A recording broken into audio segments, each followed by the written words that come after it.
Good afternoon, everyone. Hoshanpreet Kaur from Class 10 Guru Gobind this side. I am Kanishka Verma from Class 10 Guru Gobind. On this momentous occasion, Dr. Sudesh Thakur, research scientist and the chief guest of our today's function, is here with us. So first of all, thank you so much to be here in our school. That's great honor for our school. मुझे भी बहुत अच्छा लगा बच्चों से मिलके इस school में आके। बहुत बहुत आभार आप सभी का। So how do you feel about campus of our school?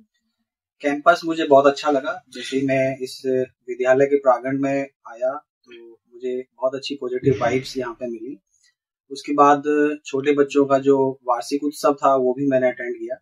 मुझे दोपहर में वाला जो वार्षिक उत्सव है उसमें आना है, लेकिन उससे पहले वाले में मैं पहले आ गया था तो वो अटेंड किया। तो मुझे बड़ा अच्छा लगा क्योंकि वो छोटे बच्चों का program within time manage करना, करवाना, कंडक्ट कराना बड़ा मुश्किल काम होता है, बट स्टिल बच्चों ने, यहाँ के टीचर्स, प्रिंसिपल्स और पेरेंट्स ने मिलकर बहुत अच्छे से उसको परफॉर्म किया। इसके अलावा मुझे इस भवन के अंदर, इसके प्रांगण में, इसकी बिल्डिंग में बहुत अच्छी वाइब्स मिली। पॉजिटिविटी, जो विद्या का मंदिर हम बोलते हैं, क्योंकि it is also a kind of temple, तो टेम्पल में पॉजिटिविटी होती ही है। तो इस मंदिर में भी मुझे बहुत ही अच्छी वाइब्स, बहुत ही अच्छी एनर्जी देखने को मिली, महसूस हुई। So we would like to know, as a student, what did you want to become? देखो, थोड़ा सा कॉम्प्लिकेटेड है, लेकिन सत्य भी है कि मेरा ऐसा मानना है, मैंने अपने लाइफ में एक चीज महसूस की है, अनुभव की है कि बच्चे को जैसा एक्सपोजर होता ना, वो वैसा ही बनना चाहता है। मैं एक गांव में पैदा हुआ बच्चा हूँ, किसान परिवार से हूँ, तो मैंने अपने गांव में सिर्फ एक व्यक्ति को देखा, वो था एक टेलर, दर्जी। तो मैं वो आराम से बैठ के कपड़े बनाता था छाया में, बाकी लोग खेतों में काम करते थे। तो I was inspired to be a tailor, क्योंकि मेरे को एक्सपोजर ही बहुत लिमिटेड था। तो उसके बाद जैसे जैसे मैं बड़ा हुआ, फिर शहर में गया, फरीदाबाद मतलब में पढ़ने के लिए गया, तो वहां पे मेरे को एक्सपोजर मिला। तो फिर मैं सोचने लगा कि मेरे को डॉक्टर बनना है, क्योंकि मैं बीमार हुआ तो डॉक्टर से मिला, तो डॉक्टर बनने का ख्याल आया। फिर उसके बाद जब मैंने 10th में अच्छे परसेंटेज के साथ अपना बोर्ड क्लियर किया, तो कई सारे स्कूलों के जो प्रिंसिपल्स थे वो मुझे अपने अपने स्कूलों में लेने के लिए आए।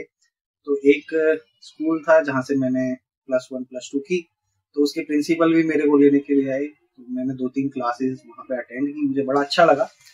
उनकी वहां पे मेडिकल नहीं थी, मुझे डॉक्टर बनना था, लेकिन उन्होंने मुझे मोल्ड कर दिया कि आप non medical low, you can be a very good engineer, you can be a very good scientist. तो मैंने नॉन मेडिकल ले ली। नॉन मेडिकल लेने के बाद फिर मैंने इंजीनियरिंग की और मैं साइंटिस्ट बन गया। तो ओवरऑल मेरा कहने का ये तात्पर्य है कि बच्चा जो एक्सपोजर महसूस करता है, जो उसे सराउंडिंग में दिखता है, वो वही बनता है। कुछ बच्चे पुलिस को देखते हैं तो आईपीएस बनना चाहते हैं, कुछ बच्चे डॉक्टर से मिलते हैं तो डॉक्टर बनना चाहते हैं। तो मेरा मानना है कि बच्चों को ना बहुत ज्यादा एक्सपोजर टीचर्स को, पेरेंट्स को देने की जरूरत है, ताकि बच्चे तब अपना रियल जो टैलेंट है, रियल जो कैरेक्टर है ना, वो पहचान पाएंगे। अब जैसे क्या है कि अगर मान लो मेरे को बाहर एक्सपोजर नहीं मिलता तो मैं टेलर ही बना होता। So what is the idea of education and what are the changes that you want to change in field of science? Science देखो, एजुकेशन का एक इंटीग्रल पार्ट है। मेरा मानना है कि जो शिक्षा है ना, वो व्यवहारिक होनी चाहिए। अभी क्या होता है कि जैसे मैं स्टूडेंट भी रहा हूँ, फिर कॉलेज भी गया, हायर एजुकेशन, उसके बाद अभी R&D में हूँ, बहुत सारे साइंटिस्ट, प्रोफेसर से मिलता हूँ। तो मैं कहीं ना कहीं देखता हूँ कि हमारी 3 बड़े स्तंभ है, एक स्कूल है, फिर कॉलेज है, उसके बाद इंडस्ट्री आ जाती है। तीनों में बहुत बड़ा गैप है। स्कूल को ये नहीं पता कि कॉलेज में क्या चाहिए, कॉलेज को ये नहीं पता कि स्कूल से क्या चाहिए। आगे कॉलेज से बच्चे बीटेक करके या ग्रेजुएशन करके इंडस्ट्री में जाते हैं, तो उनको आगे मतलब कि नहीं पता कि क्या करना है, और इंडस्ट्री को ये नहीं पता कि कॉलेज को क्या करना। तो एक बहुत बड़ा गैप है, तो गैप ब्रिज होना चाहिए। और वो न्यू एजुकेशन पॉलिसी जो आई है 2020, उसमें उसको कहीं ना कहीं कम करने की कोशिश की जा रही है। जब पूरी तरह से वो धरातल पे इम्प्लीमेंट हो जाएगी, तो कहीं ना कहीं स्कूल से लेके और इंडस्ट्री तक, सोसाइटी तक, एवरीथिंग विल इंटीग्रेटेड। जैसे पुराने जमाने में जो हमारे गुरुकुल होते थे, तो गुरुकुलों में जो बच्चा होता था उसको दुनिया की जो वास्तविकता होती थी उसके बारे में बताया जाता था। अभी क्या है, हमारे बहुत सारे स्पेशलिस्ट बनते हैं, लेकिन उनको ना बेसिक चीजें नहीं पता होती है कि उनको क्या खाना है, क्या पहनना है, कैसे व्यवहार करना है। तो ऐसी बहुत सारी व्यवहारिक चीजें होती हैं जो एजुकेशन के अंदर होनी चाहिए। और सबसे बड़ी बात है कि जो हमारी शिक्षा है, आजकल हम ना थोड़ा मटेरियलिस्टिक उसकी तरफ जा रहे हैं। बहुत अच्छी नौकरी हो, बहुत अच्छी सैलरी हो, लेकिन हमें नौकर नहीं बनना।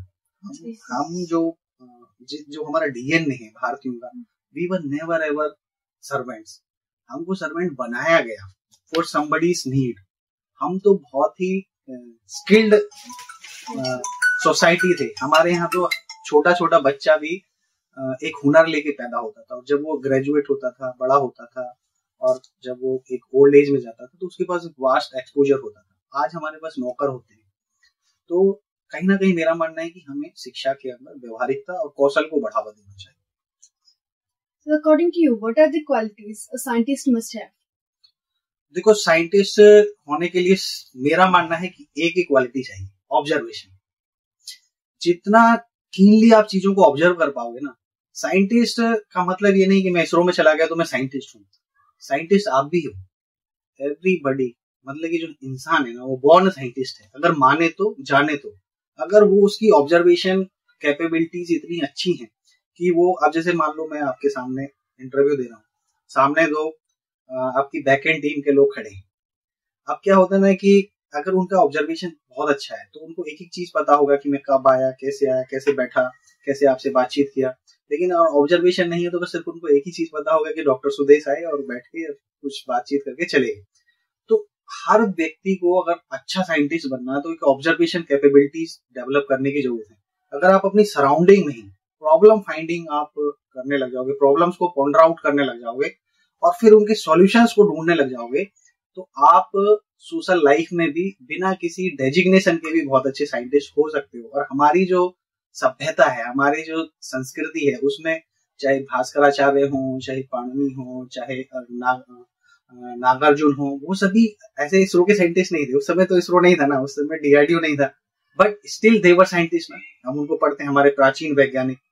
तो कहीं ना कहीं एक ऑब्जर्वेशन एक इंडिस्पेंसिबल पार्ट है। अगर ऑब्जर्वेशन नहीं है तो वो चाहे किसी भी डेजिग्नेशन पे चला जाए, वो एक बहुत अच्छा साइंटिस्ट नहीं हो सकता।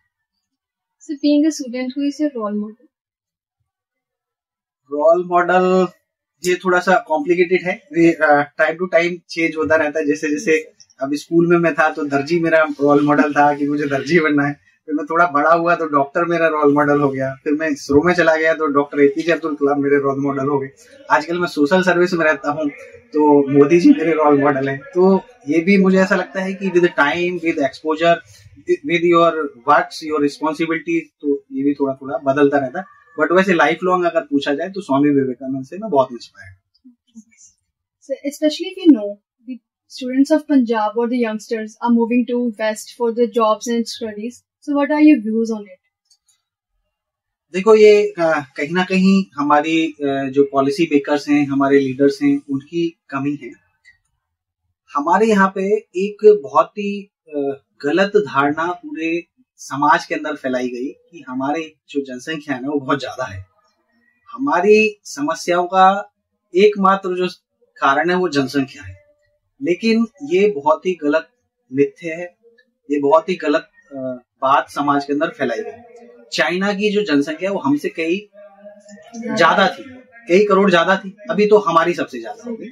लेकिन चाइना ने अपनी जो पॉपुलेशन है उसको अच्छे से यूटिलाइज किया। एक ना TFR होता है, टोटल फर्टिलिटी रेट। तो टोटल फर्टिलिटी रेट हमारे देश का अभी बहुत कम हो रहा है। और सबसे कम तो जो टोटल फर्टिलिटी रेट है वो है जापान का, फिर आपका यूरोप का, USA, चाइना, इन सब का जो TFR है वो बहुत कम हो गया है। जो मीडियन एज है वो 37 से लेकर 47 ईयर्स तक, 49 ईयर्स तक की हो गई। मतलब वहाँ बुजुर्ग लोग हैं, वहाँ नौजवान नहीं। अब हमारा ही देश ऐसा है जहाँ पे नौजवान लोग हैं। और अगर हम इन नौजवानों को, इनके जो टैलेंट है, इनका जो पोटेंशियल है, जो हमारे स्कूलों में बच्चे पढ़ते हैं, हमारे देश में 26.5 करोड़ बच्चे पढ़ते हैं। इन 26.5 करोड़ बच्चों को अगर हम स्किल देंगे, इनको कौशल सिखाएंगे और इनके कौशल को चैनलाइज करेंगे देश के विकास में। अभी क्या होता है कि हमारे देश के जो बच्चे हैं, नौजवान है, वो अमेरिका में, कनाडा में जाके वहां की जो कंपनीज हैं उनके CEO बनते हैं, वहां के इंजीनियर बनते हैं, डॉक्टर्स बनते हैं, वहां की इकोनॉमी में वो कंट्रीब्यूट करते हैं। तो कहीं ना कहीं हमारी जो पॉलिसीज हैं वो कंड्यूसिव नहीं है, जिसके कारण they are forced to go to other countries. अगर हमारे जो नीति निर्धारक हैं अगर पॉलिसीज को थोड़ा सा कंड्यूसिव करेंगे तो कहीं ना कहीं हम उन लोगों को, उन बच्चों को रोक पाएंगे। ये तो दुनिया में सबको पता है कि जो भारतीय ब्रेन है वो सर्वश्रेष्ठ है, और सारी दुनिया में दिखता भी है। आजकल कई सारे देशों में तो प्रधानमंत्री हमारे भारत मूल के हैं, है कि नहीं? तो हमें उसको यही इंस्पायर करना पड़ेगा उन बच्चों को, पॉलिसीज के माध्यम से, थोड़ा अवेयरनेस के माध्यम से, कि सिर्फ और सिर्फ नौकरी ही एकमात्र चारा नहीं है जीविका का। हमें अपना स्किल सेट बढ़ा के बिजनेस की तरफ भी आगे बढ़ना होगा। Since there are many challenges, so as a scientist, what challenges you faced? देखो, चैलेंजेस कई सारे होते हैं लाइफ में, अलग चैलेंजेस होते हैं। पग पग पे एक दो मन होते हैं, एक बोलता है अच्छा है, एक बोलता है खराब है। तो उसको ओवरकम करने के लिए आपको जो मेडिटेशन है, प्राणायाम है, एक मेंटरिंग, इन चीजों की जरूरत होती है। और मेरा मानना है कि जो लाइफ का चैलेंज है ना, जो ये दुविधा होती है कि ये सही है या ये गलत है, वो सबसे बड़ा चैलेंज होता है। क्योंकि हमारी एनर्जी का मैक्सिमम पार्ट और हमारे संसाधनों का, हमारे टाइम का ना सबसे बड़ा पार्ट वही खाता है। क्योंकि हम दुविधा में पड़ जाते हैं, हम अच्छा डिसीजन नहीं ले पाते। तो उस केस में क्या होता है कि हमें एक दो बहुत अच्छे दोस्त बनाने चाहिए। वो दोस्त ऐसे होने चाहिए कि जिनको हम सब कुछ बता सकें, और वो हमको ना जज ना करें। They listen to us and then they guide us in our life, our goals, our ambitions। तो इस तरह के एक या दोस्त हमारे होने चाहिए। और कोई अच्छा मेंटर हो, आप अपने बड़े भाई बहन, किसी रिलेटिव को, पेरेंट्स को आप अपना मेंटर बना सकते हो। तो वो आपको इंस्पायर करेंगे, वो आपको ना डिसीजन मेकिंग में परिपक्व करेंगे, मैच्योर करेंगे। तो वो डिसीजन मेकिंग बहुत इम्पोर्टेंट पार्ट होता है किसी भी बड़े काम को करने के लिए। Sir, are the competitions healthy in any field? देखो, कंपटीशन तो अच्छा है, लेकिन कंपटीशन की भावना से होना चाहिए। अब क्या है कि एक कंपटीशन हुआ तो विनर तो एक ही होगा।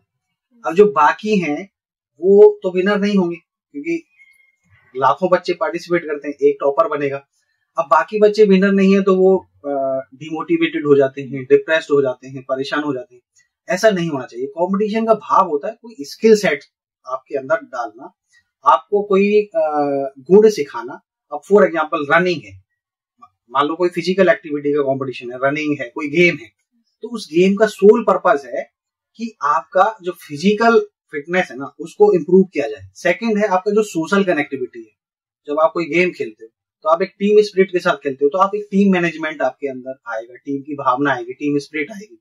तो उस भावना को बढ़ावा देना होता है। तो ऐसे दो तीन चीजें इस फिजिकल कंपटीशन में हो गई। तो ये हमारी प्राइमरी ऑब्जेक्टिव, हमारा प्राइम ऑब्जेक्टिव ये है इस कंपटीशन का, ना कि मैं फर्स्ट आ गया, सेकंड आ गया। फर्स्ट सेकंड तो एक ही आएगा ना। अब बाकी लोगों को अगर मान लो ये गुण नहीं आए और वो फर्स्ट सेकंड के चक्कर में आके डिप्रेशन में चले गए, मोटिवेशन डिमोटिवेट हो गए, कई सारे बच्चे सुसाइड कर लेते हैं, तो वो कहीं ना कहीं एक रॉन्ग मैसेज जाता है और वो कहीं ना कहीं उस कंपटीशन को अनहेल्थी बना देता है। जबकि कंपटीशन बहुत ही अच्छी चीज होती है। प्रतिस्पर्धा तो हमारे प्राचीन काल से हमारे भारत में, आपने रामायण महाभारत देखी होगी, तो वहां पे गुरुकुलों में कैसे मतलब कि शिष्यों के गुरु प्रतिस्पर्धा करवाते थे, और वहां पे जो फेल हो जाता था तो उसको मतलब कि इस तरह से नहीं देखा जाता था कि you are nothing for anything, ऐसे करके नहीं बोला जाता था, उसको मतलब कि इम्प्रूव किया जाता था। तो उस तरह की अगर भावना के साथ कंपटीशन किया जाता है तो कंपटीशन बहुत अच्छे हैं, होने चाहिए। So what are the things you liked about our school? आपके स्कूल का सबसे बढ़िया तो मैं आपके प्रिंसिपल को बहुत पसंद करता हूँ। हमेशा हंसते रहते हैं, बहुत बढ़िया इंसान हैं, इंस्पायर करते रहते हैं बच्चों को। नई नई चीजें यहाँ पे उन्होंने शुरू की हैं। उनका पहला भी जो टेन्यूर मानसा में था वो भी मेरे को पता चला बहुत अच्छा था। तो आपके प्रिंसिपल बढ़िया हैं। फिर उसके बाद यहाँ के जो बच्चे हैं, पहले मैं पंजाब सुपर 100 एक प्रोग्राम शुरू किया था, तो वो 2-3 साल चला था। तुम लोग थे उसमें? अच्छा, तो वो किसी कारणवश अभी होल्ड पे डाल दिया है, वो 1-2 साल बाद फिर से शुरू होगा।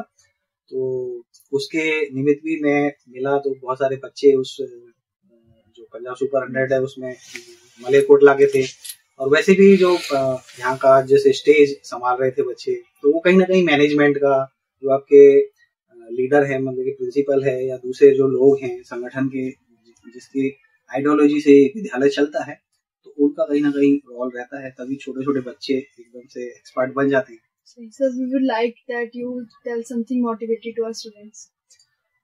देखो स्टूडेंट्स को ना मैं 2-3 चीजें कहना चाहूंगा कि आपको ना बहुत बड़ा काम करने की जरूरत नहीं है, आपको ना छोटे छोटे काम करने हैं। आपको सबसे पहले तो अपनी हेल्थ पे ध्यान देना, फिजिकल फिटनेस बहुत जरूरी है। आदमी के पास ना बहुत पैसा आ जाता है, बहुत अच्छी पोजीशन पे पहुंच जाता है और बहुत अच्छी उसकी सोसाइटी में और अपनी प्रोफेशनल लाइफ में रेपुटेशन बन जाती है, लेकिन अगर उसकी हेल्थ नहीं है तो वो कुछ बड़ा काम नहीं कर सकता। अभी देखो जैसे मोदी जी हैं, योगी जी हैं, 4-5 घंटे सोते हैं और 18-20 घंटे काम करते हैं। तो आप जितने ज्यादा फिट रहोगे ना, उतना ज्यादा सोसाइटी के लिए, अपने परिवार के लिए, देश के लिए काम कर पाओगे। तो पहला तो यह है कि आप फिटनेस पे बहुत ध्यान दें। दूसरा यह है कि जो छोटी छोटी चीजें घरों में होती है ना, बहुत सारे लोग बोलते हैं कि बच्चा पढ़ता है तो हमें उससे घर का कोई काम नहीं करवाना है, पढ़ाई उसकी हैम्पर हो जाएगी। लेकिन मेरा व्यक्तिगत मानना है कि वो गलत अवधारणा है, वो मिथ्या है, वो सोसाइटी में गलत भावना फैला रखी है। मैं गांव का बच्चा हूँ और मैं इतना काम करता था अपने घर के, परिवार के, खेती बाड़ी के सब। और कहीं ना कहीं मैं तुमको एक चीज बताना चाहूंगा कि मैं गांव में जब था तो चारा काटने वाली मशीन होती है ना, तो वो चारा काटने वाली मशीन पे अगर मैंने काम ना किया होता ना तो मेरा एक पेटेंट नहीं आता। एक मैं प्रॉब्लम इसरो में जो ह्यूमन स्पेस प्रोग्राम है उसमें एक फ्यूल सेल लगती है, तो जो हाइड्रोजन और ऑक्सीजन को मिला के पानी बनाती है और एनर्जी बनाती है। तो उस पानी को एस्ट्रोनॉट पीते हैं, हमारे यहाँ के जो हैं उनको व्योमनॉट बोलेंगे। जैसे एस्ट्रोनॉट, कॉस्मोनॉट, रसिया वाले कॉस्मोनॉट है ना, ऐसे भारतीयों को व्योमनॉट बोला जाएगा। तो वो व्योमनॉट जो वहां जाएंगे तो उनके पीने के लिए पानी और उनको एनर्जाइज करने के लिए एनर्जी उस फ्यूल सेल से बनती है। तो उसकी जो बाइपोलर प्लेट थी उसको बनाने के लिए ना छोटे छोटे फाइबर्स को चॉप करना होता था। तो जैसे हम चारा काटने वाली मशीन से चॉपिंग करते हैं ना, तो उस मशीन पे मैंने काम किया था, वहां से इंस्पायर होकर ऐसी ही फाइबर मिलिंग मशीन मैंने एक बनाई। तो मेरा कहने का मतलब ये है कि घर के जो भी छोटे मोटे काम हैं उनको हमें करना चाहिए। पेरेंट्स के साथ हमें मिलके बहुत सारी चीजें हमको घर के कामों में ही मिलती हैं, वहां से हमें ना बड़ी बड़ी समस्याओं पे समाधान मिल जाती है। हमारा घर अपने आप में एक सेकंड यूनिवर्सिटी है। देखो पहला तो आप जिस स्कूल कॉलेज में जाते हैं वो, दूसरा सबसे बड़ा यूनिवर्सिटी घर ही है। वहां पे आपको ना ढेरों चीजें सीखने को मिलेंगी। तो हेल्थ पे ध्यान दो, अपने घर में हर छोटी बड़ी चीजों पे आप इन्वॉल्व होइए।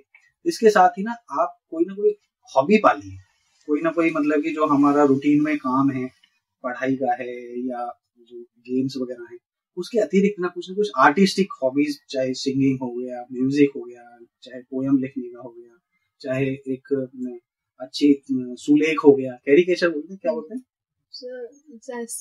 हाँ, तो उस तरह के सुलेख बोलते हैं ना, अच्छा लिखना। तो इस तरह की कुछ ना कुछ हैंड राइटिंग हो, चाहे आपका आजकल तो मूवीज और सिनेमा बहुत ज्यादा एडवांस हो गया है, तो उसमें भी इमेंस पोटेंशियल है। ड्राइंग्स होगी, स्केचिंग होगी, तो इस तरह की कुछ ना कुछ हॉबीज हमें जरूर पालनी चाहिए। तो ऐसी छोटी छोटी चीजें हमें अगर करेंगे तो बड़ी चीजें इन छोटी छोटी चीजों के लिए से ही होती है। जैसे आप किसी मंदिर में जाओ तो आप देखेंगे ना कि बहुत ऊंचाई पे मंदिर होते हैं, पहाड़ी पे होते हैं ना, तो 100-200 स्टेप्स होते हैं, तो एक एक सीढ़ी चढ़ के जाएंगे तो हम टॉप पे पहुंच जाते हैं। ऐसी लाइफ है, लाइफ में भी ना छोटी छोटी चीजें आप सीखोगे, छोटे छोटे गोल्स आप बनाओगे और उनको आप अचीव करते चले जाओगे, तो एक दिन आएगा कि आपके पास इतना कुछ होगा, कहेंगे कि इसको इतनी कम उम्र में इतना कैसे मिल गया। बट वो कंटिन्यूटी से होता है। जैसे वो कछुआ और खरगोश वाली स्टोरी है ना, कंटिन्यूटी वो भी बहुत जरूरी है। कई बच्चे क्या होता है ना कि एक दिन बहुत पढ़ेंगे, अगले दिन बिल्कुल नहीं पढ़ेंगे।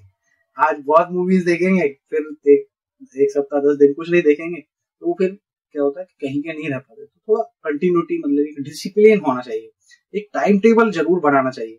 छोटे बच्चों को जब पंजाब सुपर 100 में भी टाइम टेबल का मैं खुद क्लास लेता था, कि जो टाइम टेबल है ना, किसी भी बड़े व्यक्ति को आप देख लो जिसने इस देश दुनिया के लिए अच्छा काम किया है, उसका जो टाइम टेबल है ना वो एकदम परफेक्ट होता है।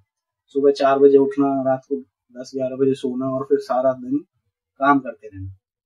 तो ये उम्र होती है जो फर्स्ट सेकंड क्लास से लेके 5th क्लास तक हमें ना अपना एक टाइम टेबल सेट करना चाहिए और उस टाइम टेबल को ना डिलीजेंटली फॉलो करना चाहिए। आप 5-10 साल उसको फॉलो करोगे ना तो फिर वो जीवन का इंडिस्पेंसेबल पार्ट बन जाएगा। अभी जैसे मैं 4 बजे उठता हूँ ना, तो 4 बजे ही उठता हूँ। मैं कॉलेज में गया, उसके बाद मैं इसरो में गया, अभी मैं यहाँ पे हूँ मोहाली में डेपुटेशन पे, लेकिन मेरा उठने का 4 बजे का ही है, क्योंकि वो बचपन से ऐसी आदत है। तो हमें एक अच्छा टाइम टेबल भी बनाना चाहिए। तो ऐसी 2-4 चीजें हैं जो बच्चे अगर अडॉप्ट करेंगे तो मुझे पूरा विश्वास है कि बहुत आगे जाएंगे। Thank you so much.